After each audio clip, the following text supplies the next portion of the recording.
Hello everyone, आज़ाद high school की online classes में आपका स्वागत है। आज मैं आपको पढ़ाऊंगी क्लास 4th की हिंदी व्याकरण का लेसन नंबर 3। इस लेसन का नाम है शब्द और वाक्य संरचना।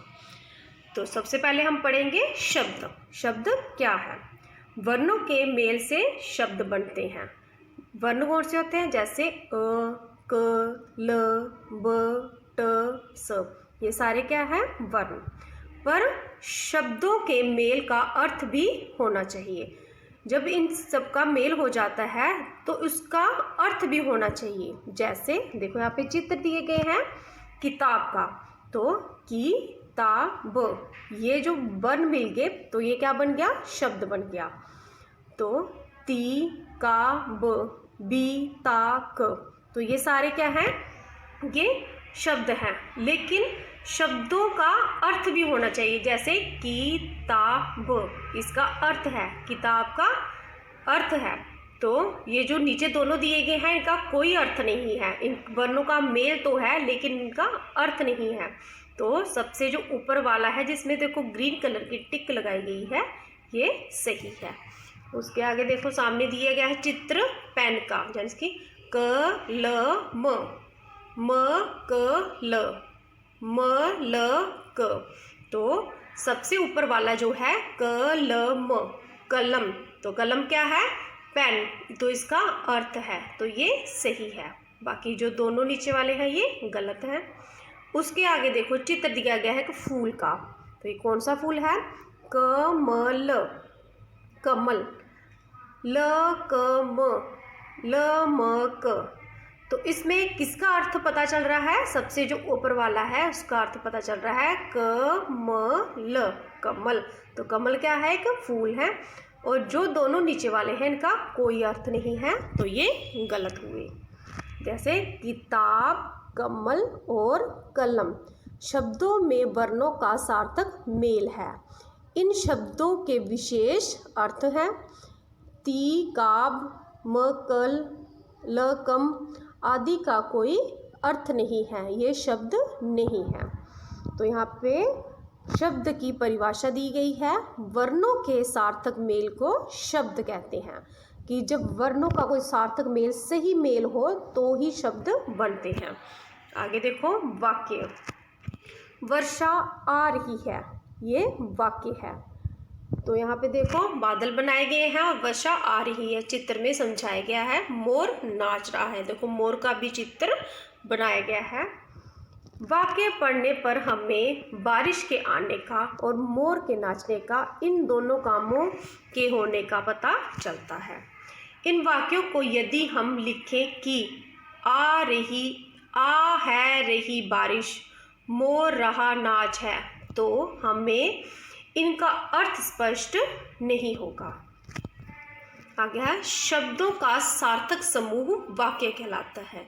कि वर्णों से शब्द बनते हैं और शब्दों से वाक्य बनते हैं। तो वाक्यों के कितने अंक होते हैं? 2, उद्देश्य और विधेय। मोर नाच रहा है, इस वाक्य में मोर के बारे में बताया जा रहा है, अतः मोर उद्देश्य है। क्योंकि मोर के बारे में बताया जा रहा है तो मोर क्या हो गया? उद्देश्य। उद्देश्य के बारे में वाक्य में जो कुछ कहा जाए उसे विधेय कहते हैं। और जो उद्देश्य के बारे में जो कुछ वाक्य में कहा जाए उसे क्या कहते हैं? विधेय कहते हैं। जैसे मोर के बारे में बताया जा रहा है कि मोर नाच रहा है, यहाँ नाच रहा है क्या हो गया? विधेय। आगे देखो चित्र में भी समझाया गया है पिंकी परीक्षा दे रही है। तो पिंकी के बारे में बताया जा रहा है तो वो उद्देश्य है। परीक्षा दे रही है तो उसके बारे में बताया गया है कि वो क्या कर रही है, तो वो हो गया विधेय। ये दूसरा चित्र देखो, झुनझुन नाच रही है, झुनझुन उद्देश्य हो गया और वो क्या कर रही है, जो वाक्य में जो कुछ बताया जा रहा है कि वो क्या कर रहा है या कर रही है, वो हो गया विधेय। उसके नीचे देखो चित्र में प्रभात गेंद से खेल रहा है। तो प्रभात के बारे में बताया जा रहा है तो प्रभात हो गया उद्देश्य और वो कर क्या रहा है? वो गेंद से खेल रहा है, तो वो हो गया विधेय। अगला चित्र देखो, माँ फल खरीद रही है। तो माँ क्या कर रही है, फल खरीद रही है। तो माँ हो गया उद्देश्य, यानी कि माँ के बारे में बताया जा रहा है और माँ कर क्या रही है, फल खरीद रही है, तो वो हो गया विद्य। आगे चलो, हमने जाना। अब देखेंगे हमने जो अभी तक पढ़ा उसमें हमने क्या क्या समझा और क्या जाना। वर्णों के सार्थक मेल को शब्द कहते हैं। शब्दों को उनके सही क्रम में लिखने पर वाक्य बनते हैं। जैसे वर्ण के सार्थक मेल यानी कि सही मेल हो तो शब्द बनते हैं, और शब्दों को उनके सही क्रम से यानी कि सही ढंग से लिखने को वाक्य कहते हैं। वाक्य के अंग, कितने अंग होते हैं वाक्य के? 2 अंग। कौन कौन से? उद्देश्य और विधेय। जिसके बारे में कहा जाए वो उद्देश्य हो गया, उद्देश्य के बारे में जो कहा जाए वे विधेय हो गया। आगे आओ जांचें। उस पर गोला लगाओ जो शब्द नहीं है। तो कौन सा हो गया? ककड़ी, लकड़ी, मकड़ी, कमड़ी। तो इसमें शब्द सही शब्द जो है वो कौन सा नहीं है? तो इसमें जो लास्ट वाला है कमड़ी, इस पे गोला लगाना है क्योंकि ये शब्द सही नहीं है, इसका कोई अर्थ नहीं है। खलो, खुलो, खेलो, खेल। तो इसमें कौन सा शब्द जो है उसका अर्थ नहीं है? ये है सबसे पहले वाला खलो। इस पे गोला लगाना है क्योंकि इस शब्द का कोई अर्थ नहीं है, ये कोई शब्द ही नहीं है। अगेन नंबर 3 पे है कढ़ाई, पकड़ाई, किडाई, चिड़ाई। तो इसमें कौन सा शब्द जो है वो नहीं है और उसका अर्थ नहीं है? इसमें है नंबर 3 की डाई। तो इस पे गोला लगाना है। आगे सबसे लास्ट में बेल, बैल, बिल, बील। तो इसमें कौन सा शब्द है जिसका अर्थ नहीं है? इसमें है सबसे लास्ट वाला बील। खाली बक्से में उचित वर्ण लिखकर शब्द बनाओ। यहाँ पे चित्र दिए गए हैं तो आपने चित्र में सही शब्द लिखना है और वाक्य शब्द बनाना है, सही वर्ण लिखना है। और इस वाक्य जो बॉक्स दिया गया है इसमें आपने चित्र को देखकर इसमें वर्ण लिखना है और शब्द बनाना है, ये आपने खुद करना है। आगे चलो, चित्र देखकर शब्द सीढ़ी पूरी करो। यहाँ पे चित्र दिए गए हैं मोर का, थर्मस का, उसके नीचे है फूल का, उसके आगे दिया गया है ऊपर देखो रथ, फिर सड़क, फिर लड़का, उसके सबसे नीचे दिया गया है गाड़ी का।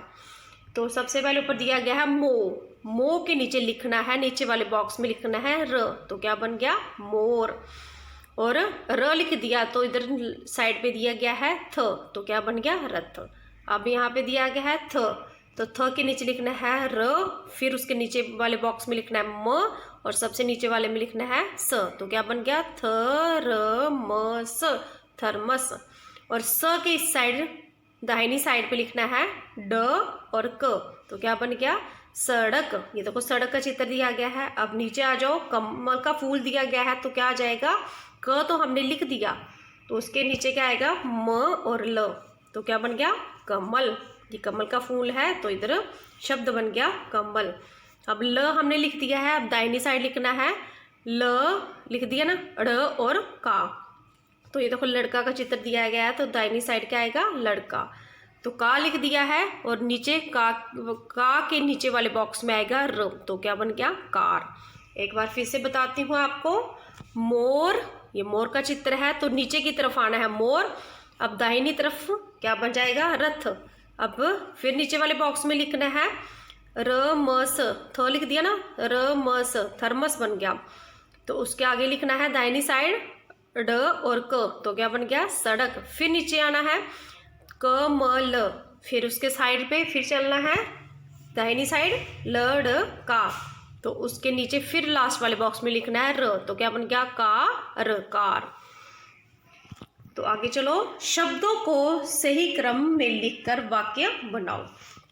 यानी कि इसको सही ढंग से लिखना है, इन्होंने आगे पीछे उलट पुलट करके दिए हैं। क, गंगा राष्ट्रीय हमारी नदी है। तो क्या आएगा इसका सही वाक्य? हमारी राष्ट्रीय नदी गंगा है, ये हमने खालिस्तान में लिखना है। ख, मोर राष्ट्रीय पक्षी है हमारा। तो क्या आएगा? हमारा राष्ट्रीय पक्षी मोर है। ग, तिरंगा राष्ट्रीय हमारा ध्वज है। तो इसको क्या लिखना है? हमारा राष्ट्रीय ध्वज तिरंगा है।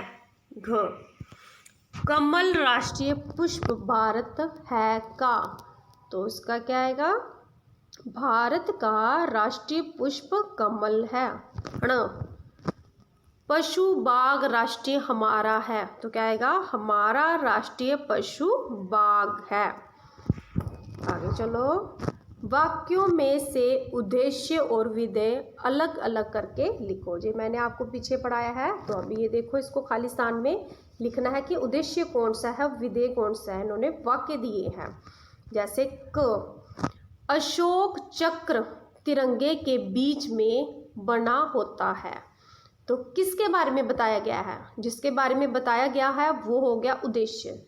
तो ये बताया गया है अशोक चक्र। अशोक चक्र हो गया उद्देश्य, और उसके बारे में जो बताया जाए वो हो गया विधेय।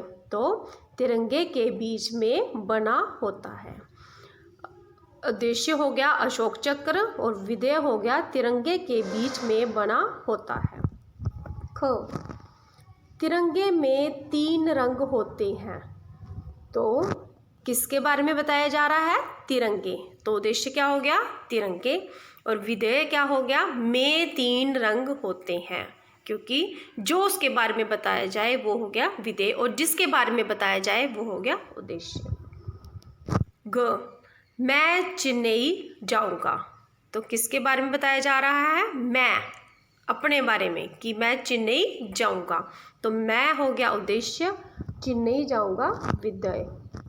ग, बिल्ली सबसे अधिक सोती है। तो किसके बारे में बताया जा रहा है? बिल्ली के बारे में, यानी कि बिल्ली हो गई उद्देश्य, और उसके बारे में क्या बताया जा रहा है कि वो सबसे अधिक सोती है। तो विधेय क्या हो गया? सबसे अधिक सोती है। शहद कभी खराब नहीं होता।